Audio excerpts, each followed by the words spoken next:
no, it's comfortable. Luke Fischer, welcome to the Astroben podcast. How are you? Good. Doing awesome and super excited to talk to you, Ben. Good, good. I'm really excited to speak to you as well. I've only just started hearing about SkyFi. You've kind of gone from no one having heard of you to seemingly everyone's talking about you as a new company to watch in the industry. So why don't you tell my listeners kind of what SkyFi is? Let's start from the top, literally. Yeah, yeah.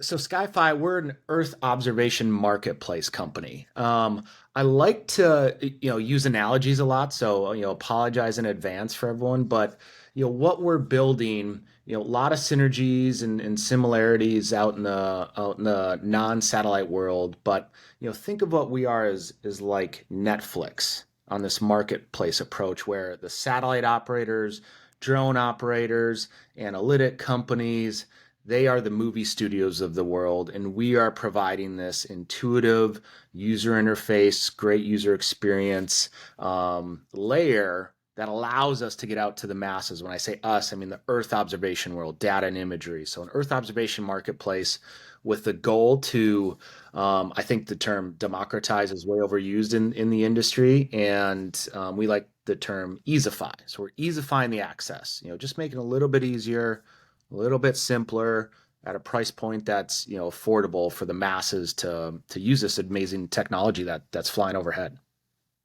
Great. And the technology is to take a selfie from space, right? Anywhere on Earth you can take a picture.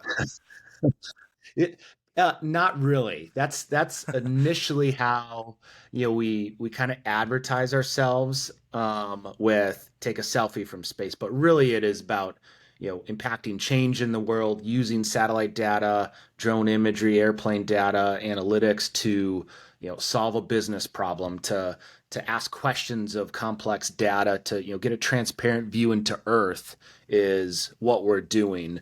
But what you mentioned, up front about, we kind of went from no one hearing about us to everyone hearing about us. We're taking advantage of social, communications like, podcasts, Twitter, Instagram, LinkedIn to getting this message out because I think, the industry is not done that well enough where people just don't know. So you have to get into people's head, like take a selfie from space or photography from space, out of this world photography, to start luring people in and getting them exposed to this this amazing technology.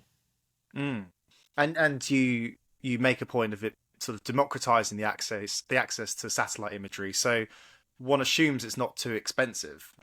So how much does it cost to get a picture, say of Yeah. say of my where I live here in central London? If I was interested in who's building a roof terrace nearby, theoretically, could I take a picture of that, and how much would it cost? Yeah, absolutely. Our starting points right up front, $20 for what we call an existing image, or what the industry calls archive imagery or historical imagery. So, an existing image, $20, and that's 5 square kilometers that you can get.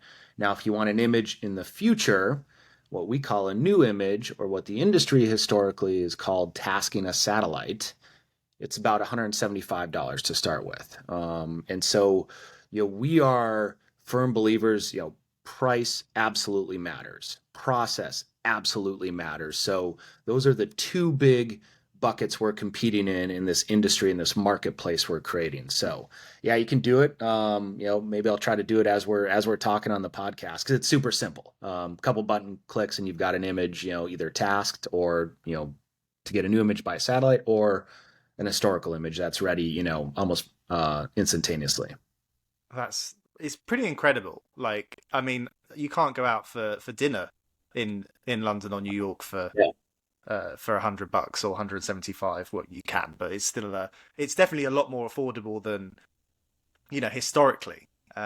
So how does it work? If you wanted a new image, is it a case of you have to program a satellite with coordinates, or are there just so many satellites flying over that at any point in time there's one that is flying by, it can take a quick snap? Yeah. So latency, is one of the things in the industry. but sat meaning, how long does it take to get an image after you task a satellite? And now really it depends on what sensor type you want. Do you want a SAR image? Do you want an electro-optical image, thermal, hyperspectral? So again, we're not just, companies selling pretty pictures. That is absolutely, probably the furthest from what we're actually doing with it. But how it works is, we have this virtual constellation, our partner network. And so, we look at, all right, Ben wants an image of central London. So through our algorithm, we say, hey, X satellite is best positioned to get a new image for Ben or an historical image. And it's all presented in the app. One of the things you said about, programming a satellite or anything, the users, that we're going after, and most people don't want to put in, coordinates and, program and get into, API integration. They just want to drag and drop a box. That's where I am. There's my image. I hit submit, I hit pay, and off you go to the races. So it's very, very easy, much like, how you would request an Uber. Here's where I want to go, A to B. I hit, submit, a car picks me up. What the analogy of what the industry is like right now for some, I would say, competitors and some of the other folks out there is they're wanting you to pick what type of Uber car. Do you want a Ford Fiesta? Do you want an F-150? Do you want a Toyota Prius? Like, users don't care about that. They want their image. Like, I don't care what picks me up when I'm in DC going from point A to point B. I just want my ride. Mm. So that's where we're putting a lot of work into the user experience and making it simple, because that's a barrier to entry. If I have to get down into, an Excel document that says, the 20 different satellites available and, sensor types, and each one has a slightly different cost. And oh, by the way, I'm going to be charged more if on an Apple phone versus an Android phone. Like, I'm not going to use it. So we don't do that. That is, I think, not a way to get users comfortable with this amazing technology. And it is amazing technology, and as you say, it's the utility is not in selfies, but I mean it's pretty limitless in what you can get from taking a picture of anywhere on Earth. So things like the earthquakes in Turkey or the war in Ukraine, you can make it easier for, I guess, for military charities, like, to try and And get to people that are hard to get to quickly. Is that sort of a yes, one source of SkyFi? yes. Yeah, we're a US based company. We have a large presence in the US just based on our connections. But I think, if you look outside, you know, industries and organizations that are very wealthy, there's this whole other, part of the world where, dollars really matter. They can't sign up for, 5, 6 figure contracts a year to get, satellite imagery. They want to pay as you go, single, $20, couple $100, and that to them can change the world. So there's this whole spectrum of where we're really trying to push it down. Nonprofits is something near and dear to our hearts here at SkyFi. Supporting developing nations, working with the International Red Cross, because there are so many use cases and so much good that can come from just, making access to this technology available, that the real magic is yet to happen. We don't know all the use cases. We can't predict all the use cases for satellite imagery, and we hear new use cases every day for something like, well, we didn't think of that. So the real thesis behind what we're doing is we're letting the crowd decide. We're letting the crowd pick the use cases and tell us and inform us. And through our partnership approach, so we partner with all the Earth observation operators we can, all the analytic operators we can, and we go, hey, if you have great imagery, great analytics, the crowd will tell us. We will let you know through our data who's buying what. And yeah, the use cases are phenomenal, especially in developing nations, where poverty and pollution and war and famine don't get realized enough because people literally can't see it. So if you can, I'm a big believer in, if you can get imagery to people and data that says, here's what pollution is doing to our world. Here's what famine is doing. Here's what war is doing. Then people are more likely to act on that. Is just something that I'm firm believer in. No, completely. And I guess like there's nothing more effective in trying to change someone's mind about climate change than showing them, look, this is how a terrain has changed over a 20-year period. That's going to be a lot more influential to affecting someone's behavior as opposed to just showing them a graph which doesn't bring it to life. Yeah, and I think we're at this inflection point in with Earth observation technology where we're about to unlock this transparent view into Earth that everyone has access to. I like to think back 100 years ago, we as individuals only knew what we would read about in our, likely, small town newspaper or city newspaper or see for ourselves with our own eyes. And now I can pick up a phone and get satellite imagery almost instantaneously, near real time across the world. And I don't need somebody else to tell me. I don't need, a mainstream media network to tell me, or I don't need to rely on another reporter. I can see it for myself. I was last February, almost, I think exactly a year ago today, as timing may have it. I was requesting imagery of, the Russian troop buildup in Western Russia. Myself, and I could see it. I was like, well, there we go. There is, proof. I don't doesn't matter what anyone else is saying. I see it. And that, if we push it to the billions of people in the world, that one, I think, brings us all closer too, as a civilization and humans. But it also invokes change. Hmm. Well, as you mentioned, the Russian war, it's probably a good time to bring up some of the stuff you've done previously to co-founding SkyFi. So you were an aviation officer in the US Special Ops Command for 16 years.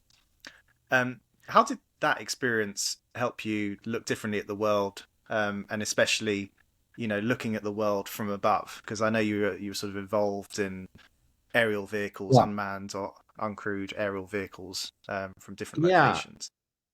Yeah. I just kind of would say I stumbled into this aviation world. I didn't know much about it, and in high school, I didn't have a grand plan of being like, oh, I want to be an Army aviation officer and fly helicopters and airplanes and get involved in drones. I just kind of like stumbled into it. But from that perspective on the military side, I was an end user of satellite imagery, not really even knowing it or caring how it got to me. I would, me and, the units I belonged to would plan missions where we would request imagery for where we were going to land.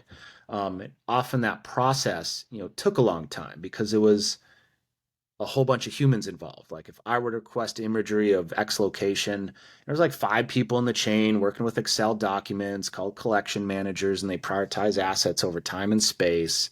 And so it was a delay in technology where me as the operator, I just wanted to do it myself. Well, that's what SkyFi can do right now. I like to coin the term on the military side because there's great defense and national security uses across the globe for this is operator to asset. I can go, I want imagery of X.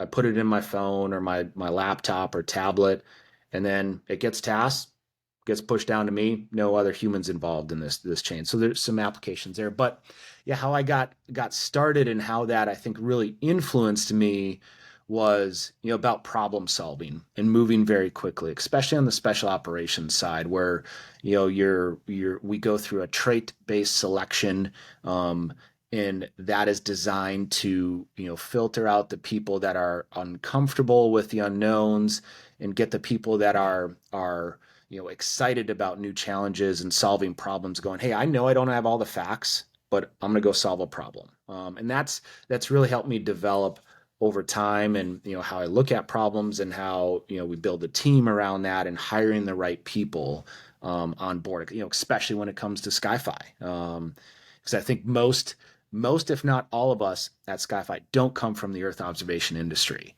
We have a few, geospatial experts, but from the large part, very intentionally, we're coming from companies like Uber and AI companies and machine learning companies that have built products for millions of people across the globe, because that's what our success looks like. Not for hundreds or thousands of where we're at right now, but millions of people. And you need a mindset of like being at Uber. Like I was at Uber for years. Our CTO Crossan was at Uber. Our head of product Alex was at Uber. A whole bunch of our engineers were at Uber. A mindset of going, we're designing for millions, and all over the world. That's where success starts with us. Mm.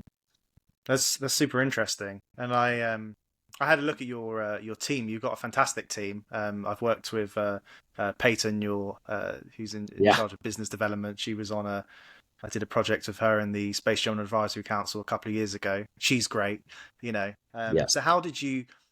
I guess I'm interested from your military experience and entrepreneurial experience of building businesses. How do you build the ultimate team?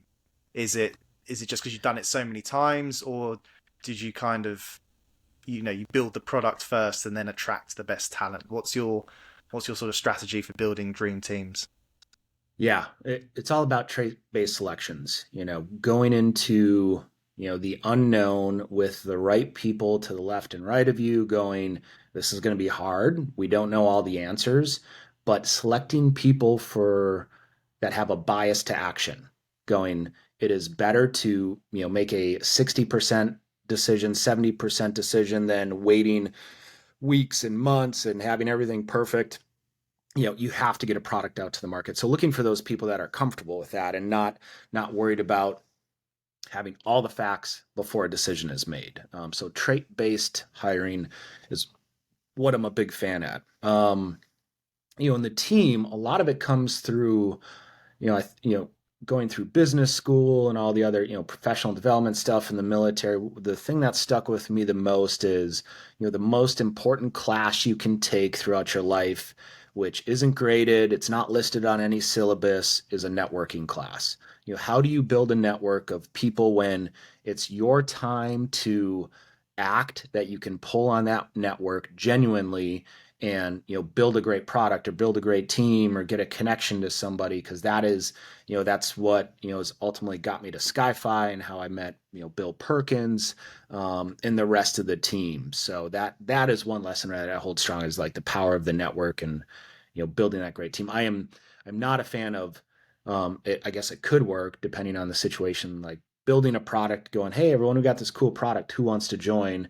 Then I think it's almost too easy. People are like, cool, the product works, I'll jump on the ship that's already moving, or everything's in motion and we just have to tweak it. I want people to come in and be like, well, let's build fast, experiment, get stuff out to the masses, because that's fun. And it's terrifying at times, it's exciting at times, and it's every emotion in between, constantly. Absolutely, that's great advice. I'm definitely going to be putting that on my LinkedIn post as a promotion for this episode. Yeah. Um, and I guess a company, all it is a group of people, building a product or a service. So the people have to come first, and that's great advice about the power Sure. of networking. Um, Yeah. what about privacy concerns? Because I remember when Google Earth came out, a lot of people were talking about privacy. Say I'm not saying this is something I'm thinking of doing, but if someone wanted to take a picture of their ex partner in their garden, or Yeah. I remember when Google Earth came out, I would go, well, everyone would look straight at like Area 51 and the Pentagon. Like you try and think of the most interesting spaces. So what's Yeah. SkyFi's sort of attitude to that? Yeah. It's funny. We get like almost verbatim that question all the time. Like, what about privacy? And can I spy on my ex-girlfriend or ex-boyfriend or, partner? And the answer is no. The technology is not, it's not the James Bond 007 looking at a live feed on your Apple Watch yet. I mean, maybe that'll happen in the future. I think it's a natural evolution of technology, but it's not instantaneous yet. The resolution, really isn't that good. From satellites, from airplanes, you and drones, obviously you get much higher fidelity, higher resolution, but again, it's not this real time tracking people ability. And the defense side has, their own capabilities as well. But, for our mission of easifying the access to data and imagery and analytics across the world, it's just not something you can do, even if you Mm, wanted to. I mean, you can get down to the point of like, hey, that's a blue car and it's got four doors and it looks like a Model S Tesla. You can get that imagery, but in terms of like, hey, I can track my, you know, ex partner and watch him go to the grocery store and go to this house and over here, like you just can't do it. So it's not out there. mm. But funny because we get that question a lot. I'm sure you do, and sorry for the obvious question. But what? No, But no. I think we. I'd be interested to see if you agree, but I think we will get there. You know, and what do you think about the future of satellite imagery? Like, I'm thinking, like, imagine a world of total cover, almost like real time CCTV with different cameras that can see through every building. Like, it sounds kind of scary. Yeah, I do agree that it's the natural evolution of technology. I think if, again, going back 100 years, if you said, hey, in 100 years, you're going to have this metallic object flying in space and you're going to be able to get imagery of any location in the world and send it down to a phone and view it, people would be like, it's witchcraft, it's magic, that will never happen. Yet here we are.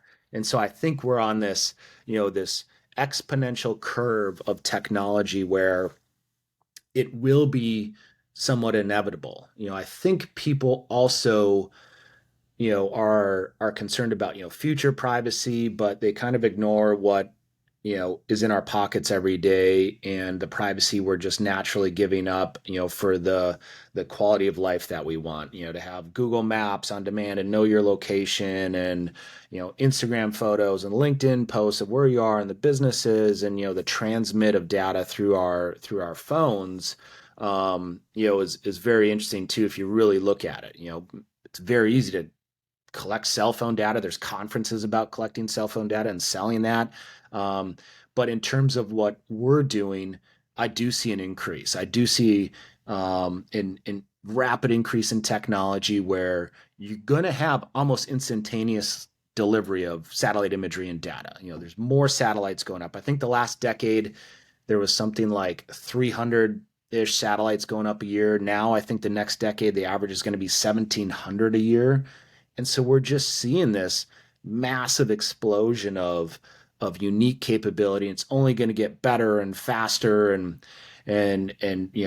just easier to access. And I was slight parallel. I was watching something on the news, and it was the Olympics in like the mid 1900s for a 100-meter race, and reporters are saying this is the fastest humans will ever run, ever.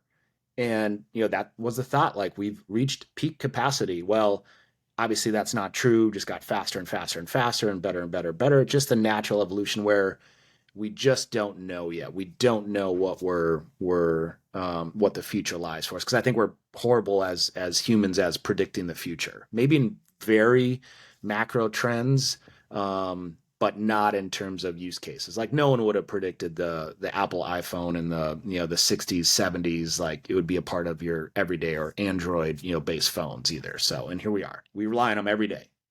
Exactly, exactly. Excuse me. Well, I mean, thinking about satellite imagery technology, we sort of talked about uh, potential utility for charities and agriculture. Um, what other industries have you been approached by? I appreciate it. It's kind of limitless, but what are the sort of most interesting potential use cases been that you've heard about? Yeah. Well, it goes to say, like, this company, you know, co-founded by Bill Perkins, out of his individual use case of trying to buy satellite imagery for his hedge fund. So that financial industry is a large purchaser of satellite imagery, airplane data, drone data, to make financial trades and bets on, what can you do with that data, and having a little bit of an advantage, can have a tremendous financial outcome for the world. So the finance world is one of the larger use cases we see, just because we have a lot of natural connections to it. Agriculture, another big one. And I like to think about, a farmer in Kansas, doesn't care about the imagery, doesn't care about the analytics. That individual just wants a better crop yield so they can make more money. I want to empower that individual to do it themselves and not rely on a third party, a contractor to come in to have a big contract with big ag. This is about democratization in this sense, where individuals can use this. So finance, hedge funds, real estate, insurance. Think about after in the U.S. the big Hurricane Katrina, where there was a bunch of fraud with insurance claims. If you could get in, and have a visual look at high fidelity without putting people in danger and risk, that saves hundreds and hundreds, probably millions of dollars Sorry about the audio there. Hundreds of millions of dollars, and there's just tremendous industry insights. And then there's this consumer base that we talk about, the use case where we don't know what consumers will really use it for. Outside of a transparent view into Earth, getting the pretty pictures and being curious across the world. I'm excited for what the consumers are going to come up with because we're going to push this down to everyone in the world. Like my teenage daughters use it, are requesting satellite imagery, and now what are they going to think of that I can't think of use cases here for it? So Yeah. super Well, excited. even just thinking on the spot about my day job in owning and operating hospitality venues, I'm constantly looking at areas of London that can be optimized for, pop up food festivals and immersive experiences. And, the amount of times I've walked up and down streets trying to find disused yards and car parks that are underutilized, that sort of thing. And if there was a way of kind of taking a snapshot of central London and using, I don't know, maybe AI and machine learning to filter out all the buildings and identify just the lands, that suddenly makes it a lot quicker for me to do that as opposed to going to like a government owned website and scrolling through Right. old data and that sort of thing. Yeah, and our initial product launch, on 17 January when we launched, our web and mobile application to the world, it is just a very narrow product offering. It's like a foot off the starting line for a marathon is how, what I tell the team. And there are so many more, sensors and analytics and everything that's going to be integrated here where like, your use case, what you're talking about is, you really don't care about the imagery. You just want to know like new venues and building status and, flow rate of people and traffic, to have a, uniquely run event. And that is, the end state or, goal for us to provide those insights right away. And it almost ends up being, like a Google search, or maybe like a better term now is like a chat GPT, but that actually works and is super accurate of like, hey, what's the moisture content to my soil? And you get the moisture content analysis so without having to worry about the back end stuff and imagery and tasking satellites or anything like that. So, that's where we're going. Like we're just getting started with what we're doing now. That's so exciting. And, thank you for coming on the podcast so early into your venture.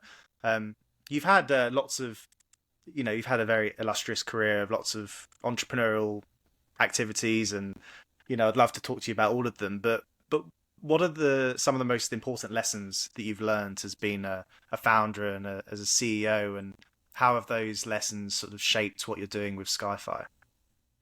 Yeah, one of the, besides the networking stuff I talked about earlier, the best advantage a startup has, an entrepreneur has, is speed. The ability to make a decision and going forth and executing. That is I think what causes a lot of companies to fail. Is the lack of understanding of speed and wanting to be perfect. And no one wants to release a product to the world and have everyone hate it.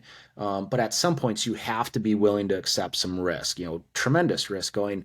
People aren't going to like your first product, no matter how good it is. Apple's $1 trillion company, and some people hate Apple. Some people hate Google. It's just the nature of the business with humans.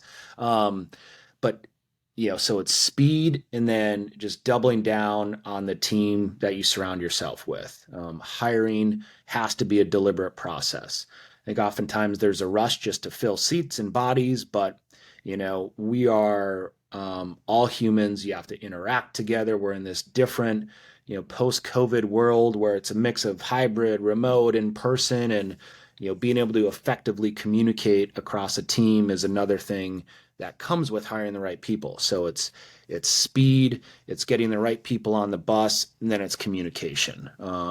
Then after that, it's all execution with the team. Making sure in that hiring process, in that speed, in that communication, you have enough checks and balances to make sure what you're building is needed, and not getting so ingrained with the product where you lose sight of the customer. And that is another point too, where we focus on the customer. We did surveys before we launched, thousands and thousands of people. I'm a big fan of the lean method of building startups.